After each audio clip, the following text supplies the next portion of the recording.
Merci, je suis très heureux d'être, parmi vous et de pouvoir, partager avec vous notre lutte contre les MTN.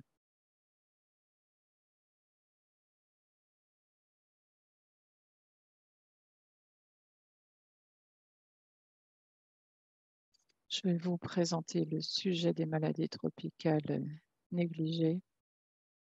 Je travaille sur ce sujet depuis très longtemps, sujet qui m'est très cher. Je vais vous parler surtout de la stratégie, relative à ces MTN, pardon, et ce que fait le groupe de travail. Et cela chevauche beaucoup les problèmes, de pédiatrie. C'est presque 2 milliards de personnes qui sont touchées par ces maladies, dont 50 d'enfants, et on les considère négligées parce qu'elles sont quasiment, éradiquées et donc oubliées dans les pays riches, mais elles affectent de manière tout à fait disproportionnée les populations déplacées, rurales, éloignées et les plus, pauvres. Elles sont négligées par le secteur pharmaceutique et la recherche et partagent certaines caractéristiques cliniques dont on parlera plus tard dans les ateliers. Elles affectent souvent la peau. Elles sont associées à la malnutrition, la diarrhée, les anæmies, les douleurs chroniques aiguës. Elles peuvent toucher les viscères et elles peuvent avoir aussi des symptômes neurologiques. Cette liste officielle de l'OMS des MTN présente 20 maladies. Cette liste remonte à 2018 et j'espère que le NOMA sera ajouté bientôt parce qu'il s'agit d'un exemple typique de maladie tropicale négligée qui n'est pas forcément d'origine infectieuse, ce n'est pas une bactérie ni des parasites. Beaucoup sont des parasitoses,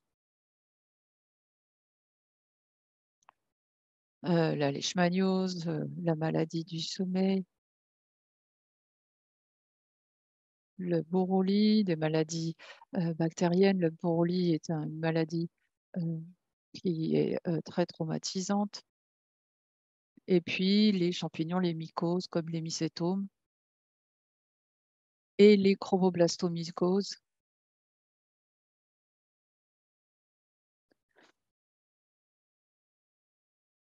Ce sont Il faut saluer les progrès et la coordination, qui a été faite ces dernières années. Le pion commence à disparaître, progressivement et la maladie du sommeil aussi, mais l'échinococcus, heu, est beaucoup plus fréquente, que ce que l'on imagine, donc on a commencé à travailler sur ce plan aussi.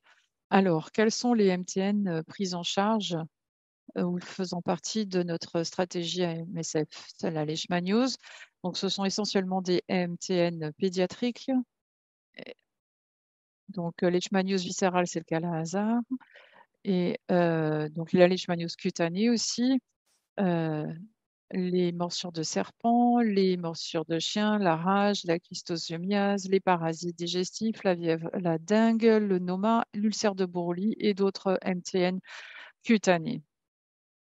Vous avez ici la répartition, de la leishmaniose pour le Kala-Azar et les autres formes de leishmaniose et les morsures, de serpent, surtout en Afrique.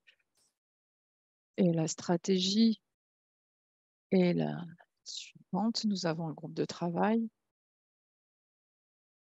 Et il y a la stratégie de l'OMS avec son département. Nous avons commencé il y a 30 ans avec les maladies parasitaires et aujourd'hui,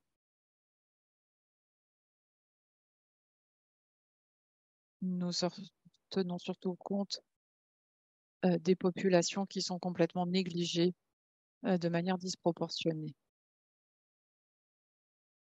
Et il y a des partenaires LNR que le réseau MTM, des ONG, des experts de réseaux nationaux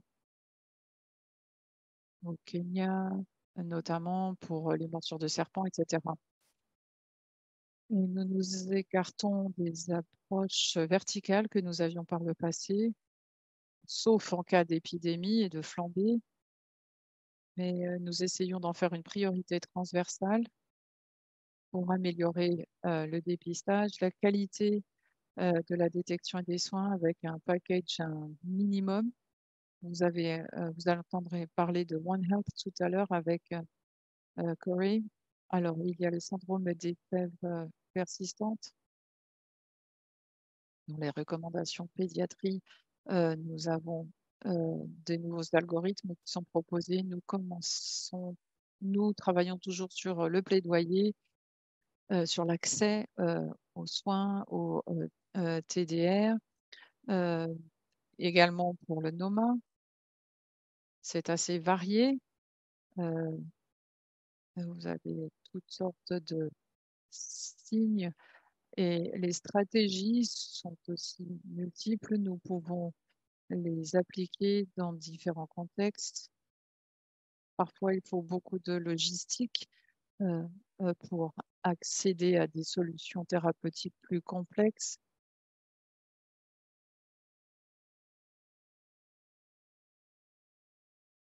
Et le contrôle antivectoriel s'améliore en travaillant avec des vétérinaires aussi.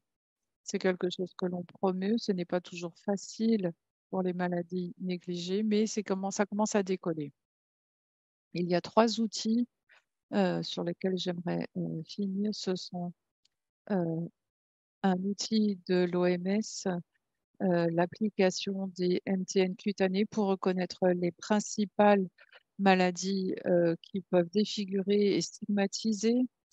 Il y a une plateforme Tembo de e-learning pour les morsures de serpents et on travaille sur l'algorithme des fièvres persistantes. Et pour ceux d'entre vous qui ont un accès au SharePoint MSF, vous pouvez y accéder. Et puis, il y a le nouveau guide pédiatrie. Voici l'application sur les MTN développée par l'OMS. C'est un outil très utile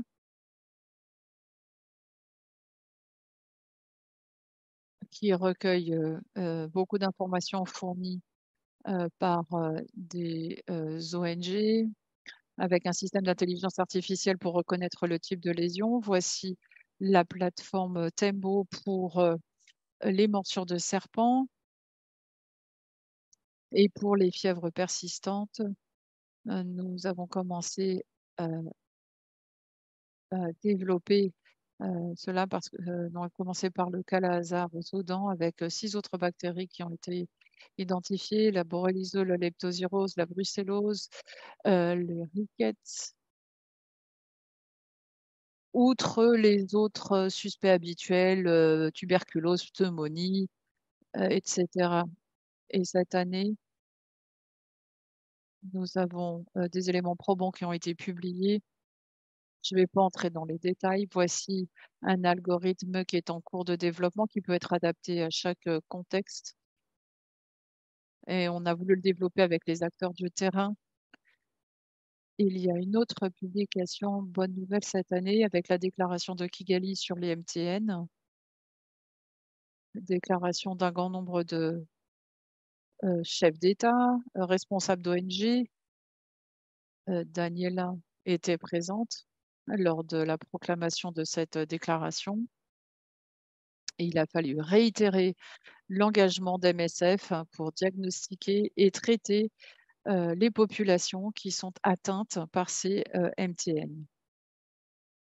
Avec un travail de plaidoyer, nous travaillons avec la campagne d'accès, la CAM, pour les anti-vénins, pour qu'on arrête les traitements traditionnels comme l'urine ou je ne sais quoi, pour lutter contre les conséquences des morsures de serpents. Et puis le NOMA, on en parlera un petit peu plus tard avec Claire. Vous avez entendu le mot les 4 déjà. Je vous invite à voir toutes les présentations sur les MTNL. Je vous remercie de votre soutien, de faire passer le message et participer à notre tournée électronique cet après-midi. Merci, merci beaucoup, Gabriel. C'était un exposé très intéressant. On aurait bien voulu en entendre davantage et je suis certaine qu'il y aura plein de questions dans le Q&A, mais on aura les conversations au moment des cafés tout à l'heure. C'est également très pratique. Donc, merci aussi pour cette perspective très pratique. Merci.